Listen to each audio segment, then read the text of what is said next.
గురుకులాల బాటలో భాగంగా రాష్ట్ర వ్యాప్తంగా మంత్రులు గురుకులాలను సందర్శించారు. ఖమ్మంలో డిప్యూటీ సీఎం బట్టి, హైదరాబాద్ షేక్పేటలో పొన్నం ప్రభాకర్ పర్యటించారు. విద్యార్థులతో కలిసి సహపంక్తి భోజనం చేశారు.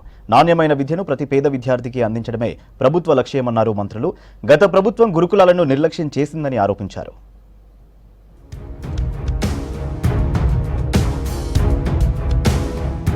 రాష్ట్ర వ్యాప్తంగా గురుకులాల బాట పట్టారు మంత్రులు. పెంచిన డైట్ ఛార్జీలకు అనుగుణంగా రాష్ట్ర ప్రభుత్వం కొత్త మెనూ ప్రారంభించింది. ఆయా జిల్లాల్లో హాస్టళ్లను సందర్శించిన మంత్రులు కొత్త మెనూ విధానాన్ని ప్రారంభించారు. ఖమ్మం జిల్లా బోనకలులో బీసీ గురుకులాన్ని డిప్యూటీ సీఎం భట్టి విక్రమార్క సందర్శించారు.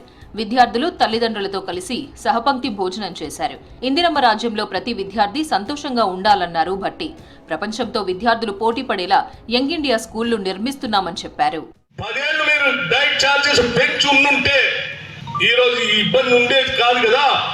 ఆ డైట్ బిల్లులు సరిపోగా సప్లై చేసేవాళ్ళు సప్లై చేయలేక, మీరు బిల్లులు ఇవ్వకపోతే బిల్లులు రాలేదని మేము సప్లై చేయలేమని ఎదురు తిరిగితే ఇక్కడ ఉన్న టీచర్లు ఏదో రకంగా బతికినట్టు మీ ఇష్టం వచ్చింది ఏదో ఒకటి సప్లై చేయండి అంటే తాలో తడక తీసుకొచ్చి సప్లై చేస్తే అదే వండి పెడితే మీరు చేసిన తప్పిదాల వల్ల ఈ మధ్యకాలం బిడ్డలు చాలా మంది బాధపడ్డారు.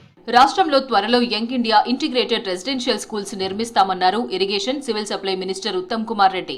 ప్రభుత్వ హాస్టళ్లు, గురుకులాలు, స్కూల్స్ లో వడ్డించే ఆహారం కలుషితం కాకుండా ప్రభుత్వం చర్యలు తీసుకుంటోందన్నారు. సికింద్రాబాద్ మహేంద్ర హిల్స్ లోని రెసిడెన్షియల్ హాస్టల్ ను సందర్శించారు మంత్రి ఉత్తమ్. విద్యార్థులతో మాట్లాడి సమస్యలను తెలుసుకున్నారు. మీ అందరి బంగారు భవిష్యత్తు కోసం మన కాంగ్రెస్ ప్రభుత్వం సంవత్సరానికి 470 కోట్ల రూపాయలు అదనంగా ఈ సంవత్సరం నుంచి ఖర్చు పెట్టబోతున్నాం. ఏదో ఒక ఫండ్ నుంచి మీ ఇన్స్టిట్యూట్ కి మీరు అడిగిన విషయాలకి ఎటువంటి సదుపాయాలు కావాలన్నా నేను ప్రభుత్వం నుంచి ఏదో ఒక ఫండ్ నుంచి మీకు 25 లక్షల రూపాయలు మంజూరు చేయిస్తానని చెప్పి కూడా మనం చేస్తూ, ప్రభుత్వం ఖర్చు చేసే ప్రతి పైసా పేదవారికి చేరాలన్నారు రెవెన్యూ శాఖ మంత్రి పొంగులేటి శ్రీనివాసరెడ్డి. ఖమ్మంలోని తిరుమలయ్యపాలెంలో గిరిజన గురుకులాన్ని సందర్శించారు. విద్యార్థులకు అందిస్తున్న డైట్ మెనూను పరిశీలించారు. ఇచ్చిన హామీలే కాక ఇవ్వని హామీలను కూడా అమలు చేస్తున్నామన్నారు పొంగులేటి. 10 ఏళ్లలో పేద పిల్లలు వివక్షకు గురయ్యారన్నారు. 40% పెంచిన తర్వాత డైట్ ఛార్జీలు, మంచి ఫుడ్ అంటే ఆ పేదోడు ఇంటికాడ తిన్న ఫుడ్ కంటే, అమ్మా నాయన పెట్టిన ఫుడ్ కంటే స్కూల్లోనే అద్భుతంగా ఉంది అనే విధంగా సుమారు 500 కోట్ల సంవత్సరానికి రాష్ట్ర ప్రభుత్వానికి భారమైన అది బాధ్యతగా ఈ ఇందిరమ్మ ప్రభుత్వం ఈనాడు భావిస్తుంది. కొత్తగూడెం జిల్లా గండుగులపల్లి ఏకలవ్య పాఠశాలను సందర్శించారు వ్యవసాయ శాఖ మంత్రి తుమ్మల. కార్పొరేట్ స్కూళ్ల కంటే 100 రెట్లు గురుకులాలను తయారు చేస్తామన్నారు. ఎన్నడూ లేని విధంగా డైట్ ఛార్జీలు పెంచామని చెప్పారు. మన ప్రభుత్వం రేవంత్ రెడ్డి గారి నాయకత్వంలో 16 సంవత్సరాలుగా లేనటువంటి డైట్ ఛార్జీలు గానీ, కాస్మెటిక్ ఛార్జీలు గానీ పెంచుకొని ఈ దేశాన్ని తీర్చిదిద్దగలిగేటటువంటి ఈ యొక్క భావితరాలకి మనం అవకాశాలు ఇస్తే ప్రపంచాన్ని గెలుస్తారనే ఆశతోటి మీరు ఉన్నత స్థానంలో ఉండాలనేది ప్రభుత్వం యొక్క ఆకాంక్ష, నా కోరిక అని చెప్పి మీకు ఈ సందర్భంగా మనం చేస్తున్నాం. పేద విద్యార్థులకు మెరుగైన విద్య అందించడమే ప్రభుత్వ లక్ష్యమన్నారు మంత్రి శ్రీధర్ బాబు. భూపాలపల్లిలో పర్యటించిన ఆయన పలు అభివృద్ధి, సంక్షేమ కార్యక్రమాలు ప్రారంభించారు. భూపాలపల్లిలో 4 లైన్ల రోడ్లు నిర్మిస్తామని చెప్పారు. భూపాలపల్లిలో ఆయుష్ ఆసుపత్రిని ప్రారంభించామన్నారు వైద్యారోగ్య శాఖ మంత్రి దామోదర. విద్య, వైద్యం, సంక్షేమానికి కట్టుబడి ఉన్నామన్నారు మంత్రులు. మార్పు చూపెడుతున్నాం. ఇంకా అనేక మార్పులు చూపెట్టే కార్యక్రమం మేము చేపట్టడం జరుగుతుంది. మీ అందరికీ మనవి చేస్తూ, పిల్లలందరూ బాగా చదువుకోవాలని వారితో కూర్చొని మేము భోజనం చేసినాం. ఇప్పుడు మంచిగా మాట్లాడుతా ఉన్నారు, ధైర్యంగా మాట్లాడుతా ఉన్నారు, ఇంగ్లీష్ లో మాట్లాడుతా ఉన్నారు.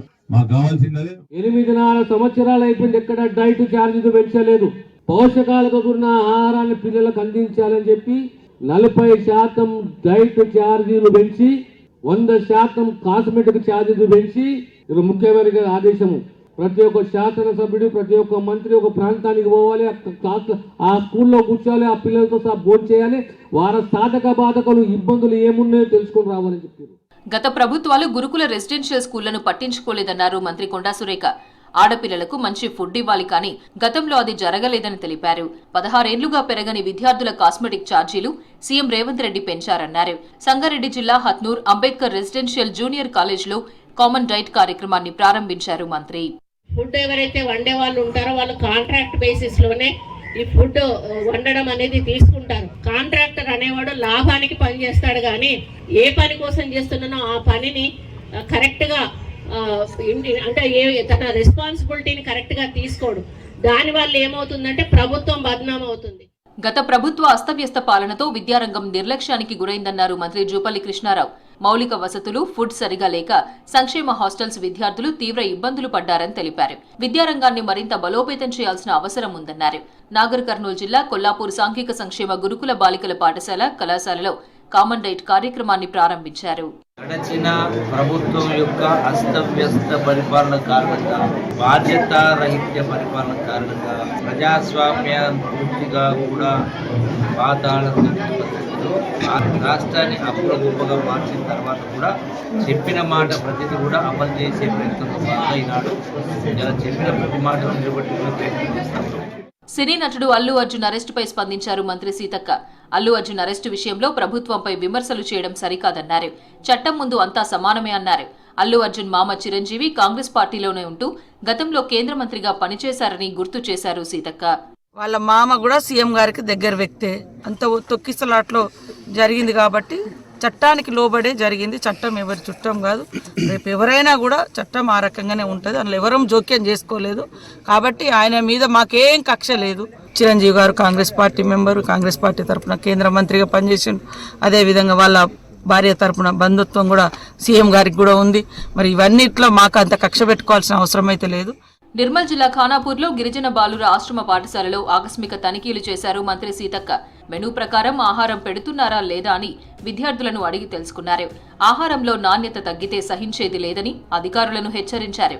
తర్వాత విద్యార్థులతో కలిసి భోజనం చేశారు మంత్రి సీతక్క.